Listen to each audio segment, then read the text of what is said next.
Akan hal-hal yang kami jadikan pertimbangan dalam mengajukan tuntutan pidana ini, yaitu hal-hal yang memberatkan. 1.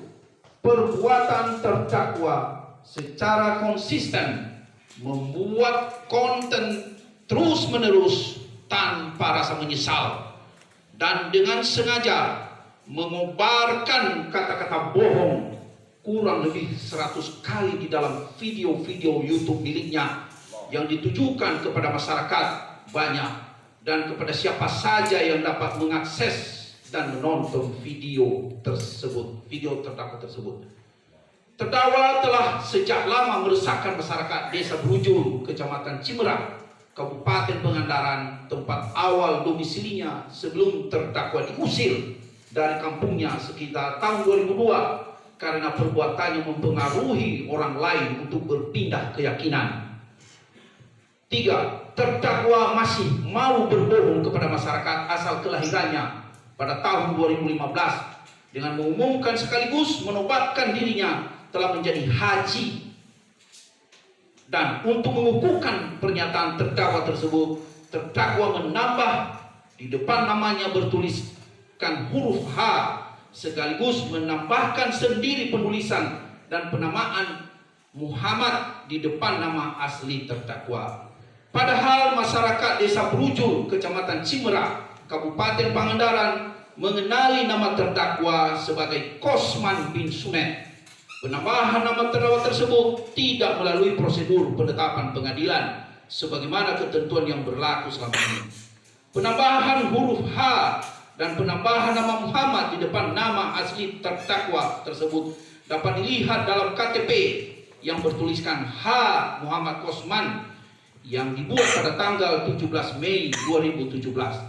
Padahal terdakwa tahu dan sadar bahwa ia telah dibaptis, dikukuhkan sebagai umat Kristen pada tahun 2014 di Gereja Bethel, Indonesia.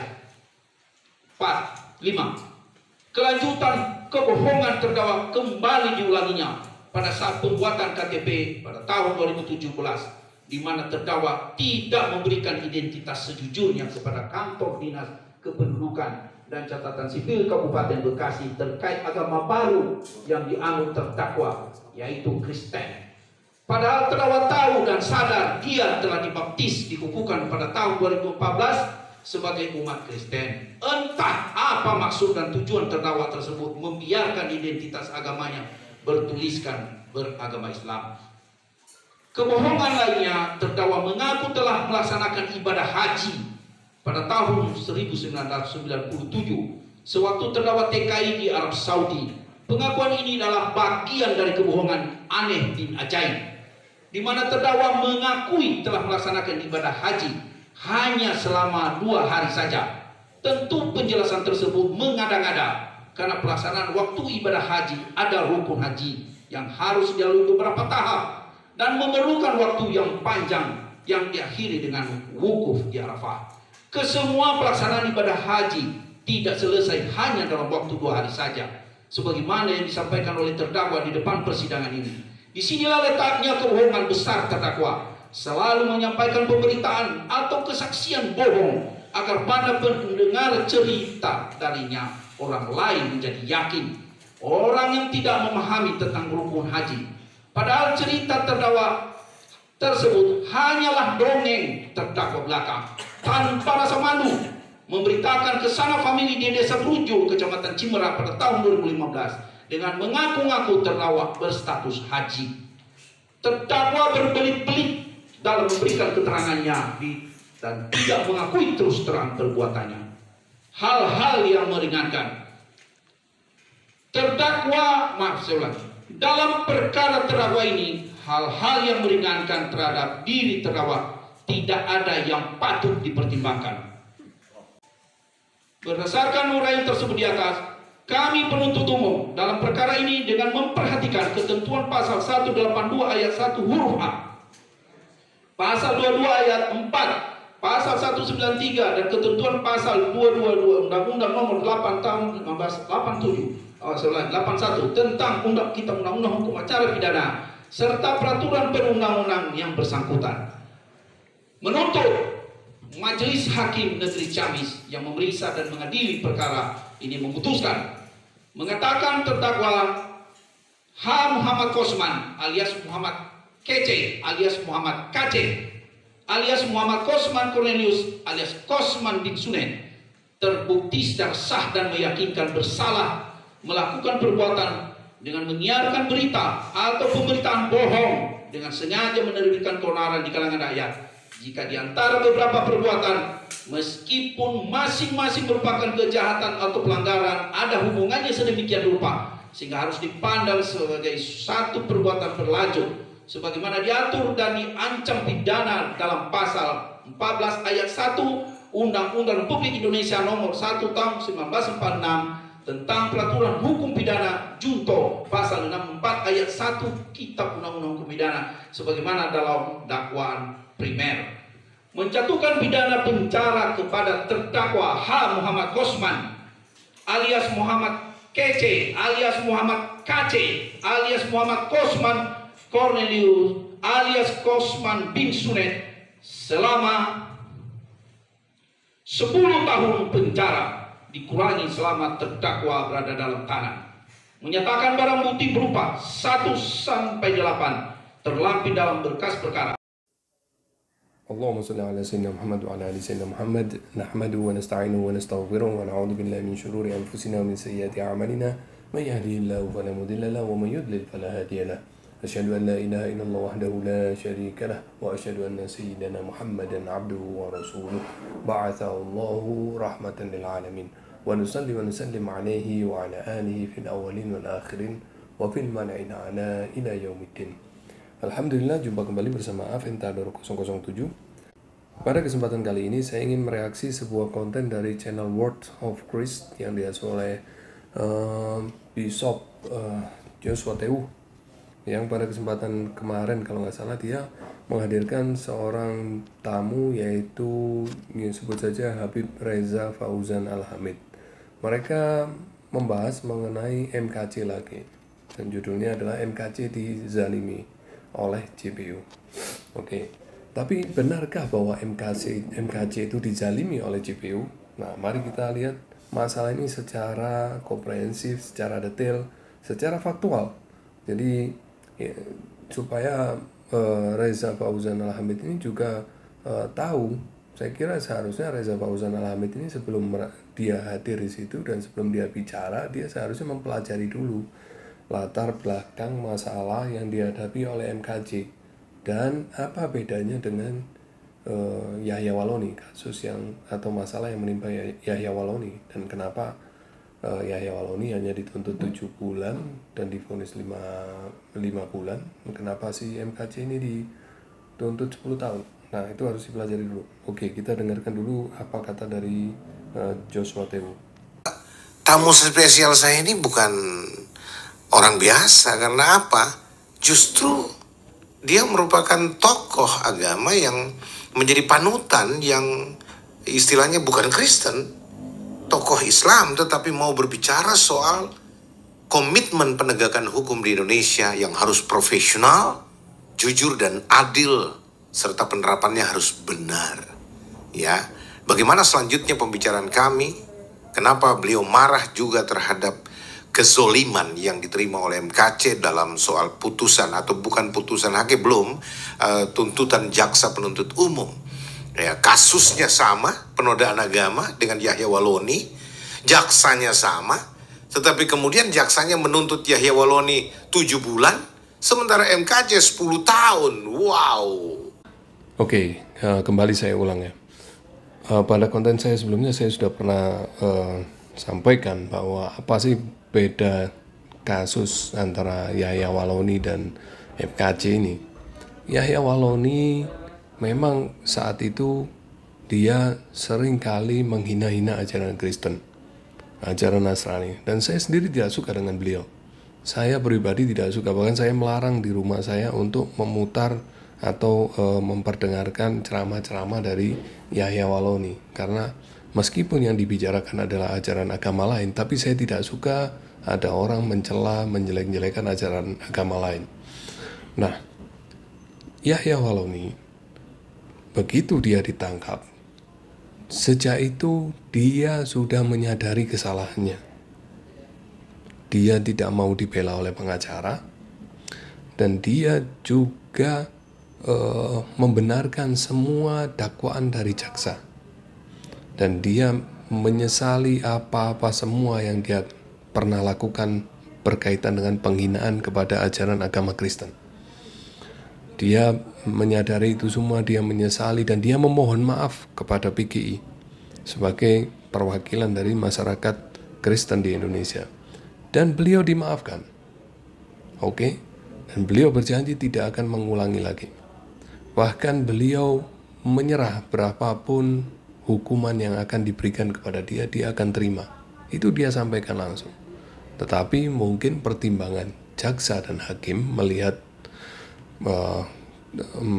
Yahya Walauni seperti itu sebagai memperingan, sehingga hanya dituntut 7 bulan penjara, dan oleh hakim diputuskan hanya 5 bulan penjara.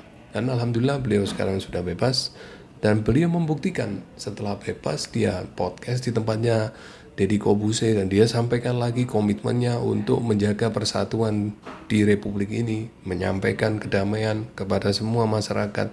Dia akan merubah semua pola dakwanya yang dulu-dulu keras dan cenderung kasar dan suka mencaci maki ajaran agama Kristen. Kali ini dia akan sebaliknya, dia akan mengajak masyarakat Indonesia untuk menjunjung tinggi persatuan dan kesatuan.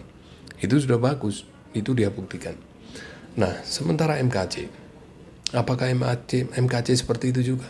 MKC hingga detik ini, dia tidak pernah merasa bersalah. Dia tidak pernah minta maaf kepada umat Islam, baik kepada MUI, pada NU, kepada Muhammadiyah. Bahkan dia memframing dirinya adalah seorang pejuang. Ketika dia ditangkap dan dibawa ke Bareskrim, dia menyapa wartawan dengan salam sadar. Sadar apa? Kan gitu.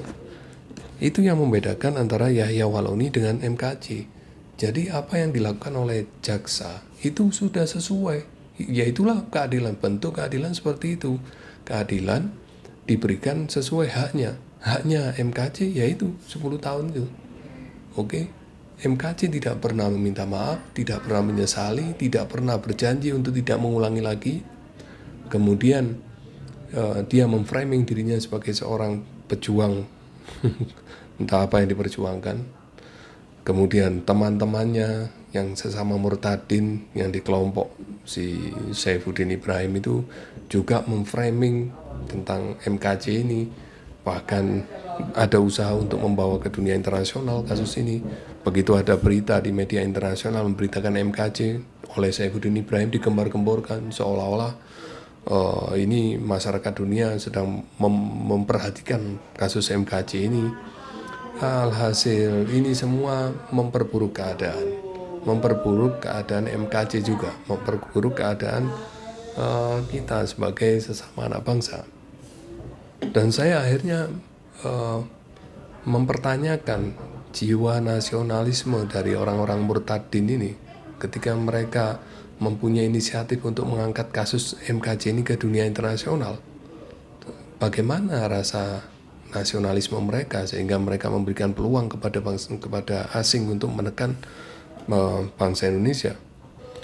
Mengenai siksaan yang dialami oleh MKC, perlu dipertegas bahwa MKC disiksa bukan oleh institusi, bukan oleh negara, tetapi oleh rekan sesama tahanan. Itu adalah tindakan individu dari seorang Jenderal Napoleon Bonaparte bersama dengan rekannya. Bukan dilakukan oleh negara, itu yang perlu diingat. Jadi jangan di blow up seolah-olah negara menyiksa dia, tidak. Dia disiksa karena dia telah melukai hati masyarakat muslim. Kalau si MKC ini beralibi bahwa dia melakukan penghinaan terhadap Islam itu demi untuk membalas Kiai Abdus Somad, ya salah dia. Itu logika yang absurd. Apakah kalau ada orang Nasrani menghina Islam lalu menjadikan saya berhak menghina agama Nasrani? Itu logika absurd. Apakah kalau ada orang membunuh adik Anda lalu Anda merasa berhak untuk membunuh adiknya? Itu logika absurd. Apakah jika ada orang memperkosa ibu orang lain, apakah menjadikan itu orang lain itu menjadi berhak untuk memperkosa ibu si pelaku? Itu kan logika absurd. Jadi kalau MKC ini marah dengan ucapan-ucapan Kiai Abdul Somad, ya sudah, ngomong aja langsung ke Kiai Abdul Somad, telepon dia atau temui dia atau apalah. Kalau Anda mau membalas marah terhadap, ya marah aja terhadap Kiai Abdul Somad. Ngapain bawa-bawa Islam? Kalau Anda menyerang Islam demi untuk membalas Kiai Haji Abdul Somad, berarti Anda melibatkan masyarakat Muslim untuk memusuhi Anda, dan Anda akan menerima efek yang salah satunya yang seperti dilakukan oleh Jenderal Napoleon Bonaparte. Saya tidak bisa menyalahkan dia. Kembali dengan saya, Pastor Joshua Tewuh, bersama dengan Habib Reza Al-Hamid. Puji Tuhan. Ya, saudara-saudara yang kasih, langsung saja, kita tidak usah buang waktu lama, karena memang ini kita mau to the point. Ada beberapa hal yang kita mau bahas secara to the point dengan Habib Reza yang ganteng ini ya. Beb, saya mau tanya satu hal gitu loh. Habib tahu tuh persoalan disparitas atau perbedaan perlakuan hukum terhadap terdakwa yang namanya Yahya Waloni, seorang ustadz katanya di Islam. Saya nggak tahu apakah ustadannya itu sah atau tidak, itu saya nggak ngerti. Dengan murtadin yang namanya MKC ya. Nah, Muhammad Kosman Cornelius itu. Nah, ini yang saya mau sampaikan kepada Habib ini, bahwa kita tidak membela satupun dalam pengertian karena dia Islam, Habib bela, lalu karena MKC Kristen, lalu saya bela. Bukan, tetapi kita mau soroti di sini keadilan. Kalau memang toh MKC salah atau terpleset, ada kata-katanya terpleset sampai bisa dimasukkan dalam penodaan agama atau penistaan agama, tapi perlakukan dia dengan adil, hormati haknya, dan begitupun dengan Yahya Waloni misalkan. Benar. Nah, ini yang kita mau bahas karena apa? Mulai sejak penangkapan MKC menurut laporan pengacaranya ya, Pak Kamarudin Simanjuntak, mulai dari penangkapannya, penggerebekan rumahnya, itu semua pelanggaran hukum yang dilakukan polisi. Ya, sampai dia dibawa ke Jakarta, ke Polda, lalu di BAP, langsung di BAP gitu, tanpa didampingi kuasa hukum. Dan selama dia di tahanan Mabes Polri di sana, di cyber sana, semua haknya dilucuti, walaupun dia belum tersangka, ya belum diputuskan kan, dalam pengertian belum diputuskan dia bersalah atau tidak. Bayangkan, Bib, ini sampai pada dia disiksa oleh Napoleon Bonaparte secara biadab. Habib dengar juga ya. Nah, hampir semua proses ini itu seperti diduga diadakan pembiaran oleh kepolisian. Sampai pada itu pemanipulasian, penambahan pasal tuduhan terhadap MKC ini untuk menjerat dia hukuman seberat-beratnya. Belum lagi kalau saya bicara waktu pembacaan penuntutan hukum di Ciamis oleh jaksa penuntut hukum umum, saya hadir, Bib. Saya merasakan suasananya, saya melihat suasananya betul-betul jaksa penuntut umum ini, marah betul, sentimen betul, dan tidak kehilangan profesionalitas mereka. Jadi sentimen agama kelihatan, dan kemudian kebencian terhadap MKC itu kelihatan, padahal sebenarnya seorang penegak hukum nggak boleh begitu dong, harus profesional kan. Nah, bagaimana pendapat Habib sendiri dalam hal disparitas hukum atau semacam perbedaan perlakuan hukum terhadap seorang, padahal kasusnya sama, Bib? Yahya Waloni penista agama dituduhkan ya, sedangkan MKC tersangka sebagai penista agama juga. Jaksanya yang menuntut sama, Bib. Tapi tuntutannya yang satu 7 bulan, yang satu 10 tahun. Nah, bagaimana, Bib? Ini menurut Habib ini apa tidak dizolimi gitu loh? Silakan, Bib. Oke, jadi Pak Joshua ini memframing bahwa terjadi disparitas hukum terhadap MKC karena kasus yang sama, si Yahya Waloni diperlakukan berbeda. Saya tadi sudah jelaskan kenapa dan bagaimana Yahya Waloni sebelum ditangkap, setelah ditangkap. Tapi apa bedanya dengan MKC? Hingga detik ini MKC tidak pernah merasa bersalah kok, tidak pernah minta maaf kok. Dia memframing dirinya sebagai pejuang kok. Dia ngomong salam sadar kepada wartawan, sadar dari apa? Hah? Harusnya Anda, Pak Joshua, kalau Anda ingin keadilan ditegakkan, Anda bisa menasihati MKJ untuk setidaknya dia itu menyesali perbuatannya dan meminta maaf kepada umat Islam serta berjanji tidak akan mengulangi lagi. Persis sama seperti yang dilakukan oleh Pak Yahya Waloni. Nah, baru nanti Anda bicara tentang keadilan. Nah, kalau dia disamakan dengan Yahya Waloni, hukumannya, tuntutannya, sedangkan sikapnya masih seperti itu justru malah tidak adil. Justru di situ yang dinyamakan disparitas hukum. Gitu. Yang menjadi persoalan adalah yang membuat kami lebih sedih dan malu lagi, perlakuan diskriminasi terhadap MKC dengan Waloni ini jelas berbeda. Makanya saya pertanyakan, keadilan yang tadi saya katakan dalam definisinya Imam Ali adalah segala sesuatu yang diambil dan diletakkan kembali pada tempatnya, tidak berlaku di negeri ini. Oke, gimana ya? Tadi Anda menyampaikan definisi keadilan menurut Imam Ali adalah segala sesuatu yang diambil dan diletakkan pada tempatnya. Itu bagus sekali. Dan kalau memang Anda meyakini itu, Anda harus melihat dulu apa beda Yahya Waloni dengan MKJ. Tadi sudah saya katakan bahwa Yahya Waloni sejak ditangkap dia menyesal. Dia minta maaf dan dia berjanji tidak akan mengulangi. Dia merubah semua, bahkan dia tidak pakai pengacara. Dia menyusun pledoinya sendiri. MKJ sampai detik ini tidak pernah minta maaf. Tidak pernah merasa bersalah. Dia merasa sebagai pejuang. Dia merasa sebagai pejuang. Gitu loh. Itu yang membuat jaksa menuntut maksimal. Itu harus Anda pahami dan itu bentuk keadilan. Kalau disamakan dengan Yahya Waloni, justru itu tidak adil. Bagaimana seorang yang menyadari kesalahannya disamakan dengan orang yang tidak menyadari kesalahannya? Itu tidak adil, Pak. Bukan keyakinan orang lain. Iya, saya potong untuk berjelas bahwa MKC sebenarnya itu bereaksi. Ya, karena dia ditantang oleh Ustadz Abdul Somad, Yahya Waloni, untuk melakukan penghinaan terhadap salib Kristus misalkan bahwa ada jin kafir di sana dan lain sebagainya yang dilakukan Ustadz Abdul Somad berulang-ulang dan sangat memprovokasi, lalu kemudian dikonter lagi sama Yahya Waloni dan kemudian ini mengundang beberapa pihak dari Kristen termasuk MKC memberikan perlawanan balik dan memberikan kutipan-kutipan ayat Al-Quran karena memang dia dari sana, jadi dia tahu dan seterusnya, misalkan contohnya begitu.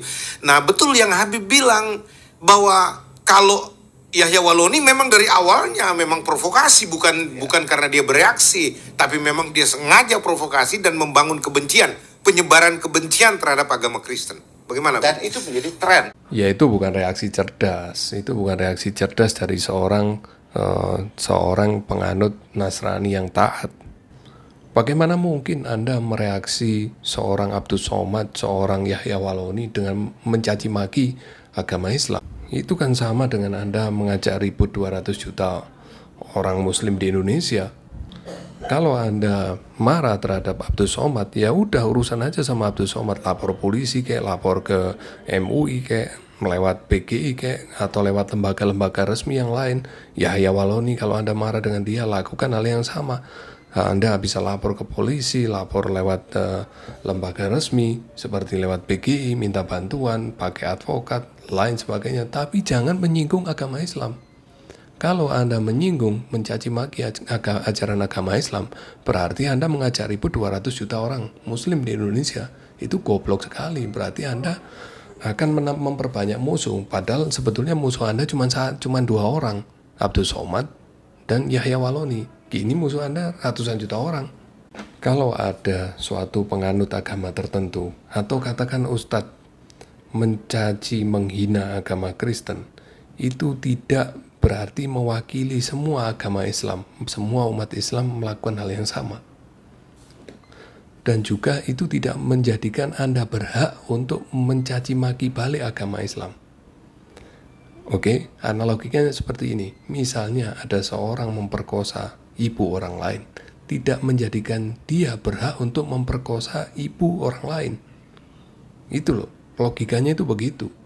Jangan Kecuali kalau memang si MKC ini memang punya motivasi tertentu, memang tujuannya untuk menjelek-jelekan Islam. Memang dari awal dia sudah berencana untuk itu, sehingga hanya memanfaatkan orang-orang seperti Yahya Waloni, seperti mungkin Kiai Abdul Somad yang membicarakan tentang Kristen, lalu dia, ini kesempatan nih untuk menjelek-jelekan Islam. Jadi ada dasarnya karena saya mereaksi. Nah, itu kecuali kalau MKC memang begitu.